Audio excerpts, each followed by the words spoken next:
Assalamualaikum warahmatullahi wabarakatuh. Nama saya Anissa Karisani dari Fakultas Psikologi dan Pendidikan, Program Studi Psikologi kelas PI 20B angkatan 2020. Di sini saya akan menjelaskan salah satu tokoh dari psikologi Gestalt, yaitu Kurt Lewin. Kurt Lewin lahir pada 9 September 1890 dan ia meninggal pada 12 Februari 1947.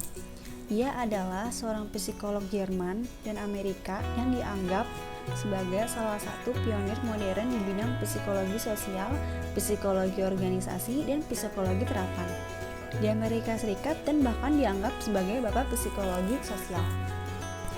Pada tahun 1905, keluarganya pindah ke Berlin agar Kurt dan saudara-saudaranya mendapatkan pendidikan yang lebih baik.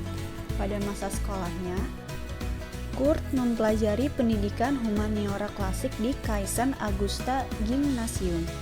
Saat kuliah di Universitas Freiburg, ia mengambil jurusan farmasi, namun kemudian ia pindah ke jurusan biologi di Universitas Munich. Pada April 1910, ia transfer lagi ke jurusan biologi di Universitas Berlin. Pada tahun 1911, minatnya berubah ke filsafat sehingga ia banyak mengambil mata kuliah psikologi pada tahun tersebut. Disertai doktoralnya mengambil topik terkait asosiasi kemauan dan niat. Karya-karya Kurt Lewin yang paling banyak diterapkan adalah teori Medan atau field theory, teori perubahan atau change theory, dan teori dinamika kelompok atau group dynamics. Teori-teorinya banyak digunakan di berbagai industri termasuk perbaikan manajemen, organisasi, dan peningkatan proses belajar mengajar di institut pendidikan. Salah satu karya Kurt Lewin yaitu teori Medan. Teori Medan Kurt Lewin mempelajari interaksi antara satu individu dengan medan secara keseluruhan. Pemikiran ini diterapkan dengan menggunakan paham Gestalt.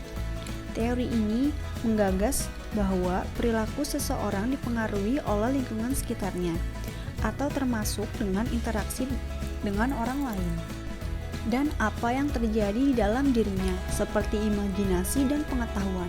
Menurut teori ini, hidup seseorang terdiri dari ruang-ruang pengalaman yang berbeda-beda. Gambar di samping memperlihatkan seseorang P menuju tujuan hidupnya ke G dengan melewati ruang-ruang pengalaman tersebut. Psikologi yang selalu dipegang Lewin ialah bahwa pribadi itu selalu ada dalam lingkungannya. Pribadi tidak dapat dipikirkan lepas dari lingkungannya, yaitu satu pribadi. Pribadi itu secara struktural ialah dengan cara menyakitkan pribadi itu sebagai hal-hal keseluruhan yang terpisah dari hal-hal lainnya yang ada di dunia ini. Yang kedua ada lingkungan psikologis. Ketiga ada ruang hidup. Ruang hidup disebut juga medan psikologis atau keseluruhan situasi. Yang keempat ada diferensiasi ruang hidup. Penggambaran ruang hidup atau pribadi dalam lingkungan psikologisnya seperti yang telah diberikan di muka atau tidak cukup menggambarkan kenyataan yang sebenarnya. Sebab dalam kenyataan baik, pribadi maupun lingkungan psikologisnya itu bukan unitas yang mutlak tetapi mempunyai diferensiasi. Yang kelima, ada banyaknya daerah. Banyaknya daerah itu ditentukan oleh banyaknya faktor-faktor psikologis yang ada pada sesuatu saat. Yang keenam, ada dimensi-dimensi ruang hidup. Ruang hidup itu mempunyai dimensi waktu dan dimensi realitas-realitas. Sekian penjelasan dari saya mengenai Kurt Lewin.